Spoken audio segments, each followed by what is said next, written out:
Bonjour à tous et à toutes, bienvenue sur The Rican Spoke. Les amis, aujourd'hui nous avons l'immense plaisir de faire le débriefing de la rencontre ayant opposé le Real Madrid au FC Barcelone.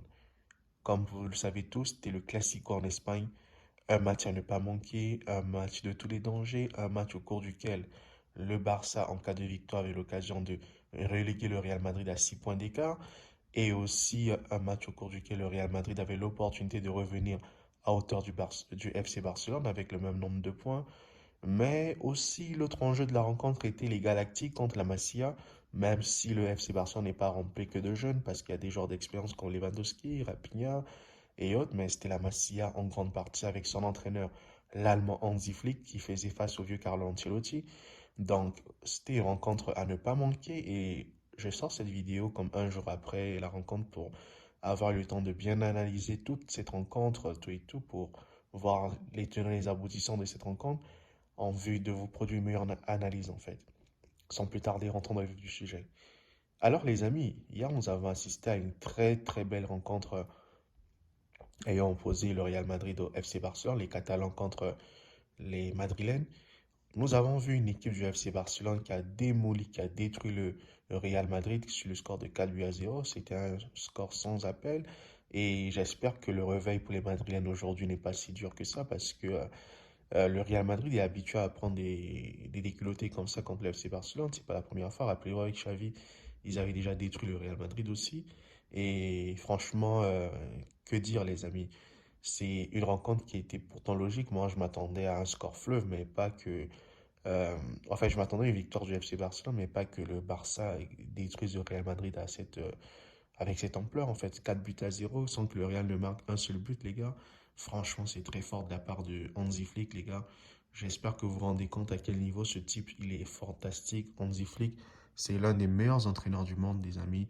Franchement, mais il n'est pas reconnu à sa juste valeur. C'était un entraîneur que j'ai découvert quand il était au Bayern Munich.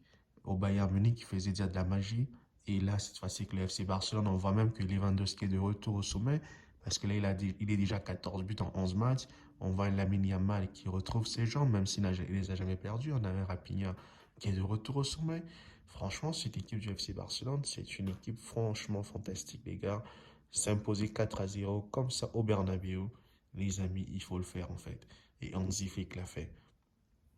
Ceci m'amène à dire que franchement, la rencontre madrilène était catastrophique parce que les Madrilènes ont eu 12 hors-jeu, les gars. Franchement, je me demande comment une équipe comme le Real, avec des attaquants dont Mbappé, Vinicius Junior, surtout Kylian, qui a eu plein de hors-jeu, les amis. Franchement, je me demande, c'est de l'amateurisme, ça.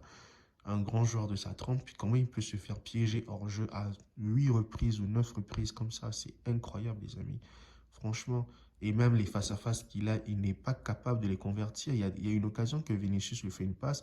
Ben, tu sais que dans le meilleur des cas, quand le gardien sort comme ça, tu n'as pas de chance de marquer. Il aurait dû crocheter le gardien et puis marquer, mais bon, il était dans la précipitation, il voulait frapper en première intention et le gardien l'a enlevé. Et que dire aussi de la rencontre de Iñaki Peña, les gars? Il nous rappelle qu'il est l'un des meilleurs gardiens de la Masia en ce moment. Et ça n'a servi à rien de faire venir euh, Chesney au Barça en ce moment parce que Iñaki Peña, il tient la baraque. Et même si le Nîmes en face a essayé de faire son match, mais le Nîmes, il ne pouvait rien faire face à une équipe catalane qui était en feu. Et une défense madrilène amorphe qui n'a même pas pu défendre correctement avec Rudiger, avec Eder Militao et le vieux Lucas Vasquez. Franchement, je me demande qu'est-ce que le Real Madrid fait avec une défense vraiment bidon comme ça. C'est-à-dire que quand Carvajal est blessé, on met Vasquez. Quand Ferland Mendy n'est pas en forme, on met Camavinga à son poste. On ne peut plus continuer ce genre de bricolage au Real Madrid. Un grand club comme le Real Madrid se doit d'avoir une équipe complète. Une équipe, même s'ils ne veulent pas recruter des joueurs, mais qu'ils fassent confiance à la Fabrica. Et ils ont des joueurs de leur centre de formation qui peuvent aligner, ils peuvent mettre dans les matchs, ils peuvent les faire progresser comme le Barça le fait aujourd'hui. Parce que quand on va Casado, on va Fort, on va Koubarsi, mais c'était des inconnus. Il a fallu qu'ils sortent de l'ombre, en fait, de la Masia. Et aujourd'hui, ces joueurs, ils montent leur valeur. Lamine Yamal, par exemple, aujourd'hui, monte sa valeur. Mais le Real Madrid est prêt à laisser partir les Nico Paz, d'autres joueurs et ne les remplace pas du tout, les gars. C'est ça qui est problématique au Real Madrid aujourd'hui. Et aujourd'hui, on a un jeu de Bellingham qui a atteint ses limites. Jude Bellingham, qui était un joueur rayonnant la saison passée, aujourd'hui, il est l'homme de lui-même. Kylian Mbappé n'en parle même pas. Vinicius Junior, il nous sort par moments des matchs impressionnants. Mais dans la continuité, ce n'est pas ça, les gars. Donc franchement, le Real Madrid, pour moi, a peiné. Le Real Madrid, pour moi, n'a pas su être efficace aujourd'hui. Et elle a fait face à un grand Barça, les gars. Franchement, ce FC Barcelone, je les vois champions d'Espagne à la fin de la saison. À moins que je me trompe, hein. Mais pour moi, il n'y a rien qui va arrêter le FC Barcelone cette saison. Sous l'ère de Hansi Flick, les gars sont capables de chercher la Champions League cette année, les gars. Retenez ça très bien. Parce que cet entraîneur, c'est un grand entraîneur. C'est un entraîneur qui fait de la magie. C'est un entraîneur qui fait gagner ses clubs. Quand je dis de la magie, c'est pas de la mauvaise sens. C'est-à-dire que il donne la joie aux supporters catalans. Il a fait le Bayern Munich, aller à la sélection de la National Mannschaft, il n'a pas réussi à le faire. Mais avec les clubs qu'il entraîne, le gars, il est puissant, les gars. Et franchement, le Real Madrid aurait dû limoger Ancelotti depuis longtemps et ramener Hansi Flick au Real Madrid, les gars. Parce que Pep Guardiola ne viendra jamais au Real, mais Hansi Flick aurait pu venir au Real Madrid. Et aujourd'hui, on voit ce qui s'est fait avec Lewandowski qui est au retour, qui est au sommet aujourd'hui de la Liga. Et ça, c'est de bon augure pour le FC Barcelone, les gars. Donc, franchement, courage aux Madrilènes et félicitations aux Catalans pour cette magnifique victoire, pour ce succès incroyable face à une équipe du Real Madrid qui pensait avoir défait Dortmund et être sortie de l'ombre. Mais malheureusement pour elle, elle retombe dans ses travers, notamment avec sa défense qui n'est pas du tout efficace, avec un milieu de terrain qui est vieillissant à l'image de Luka Modric.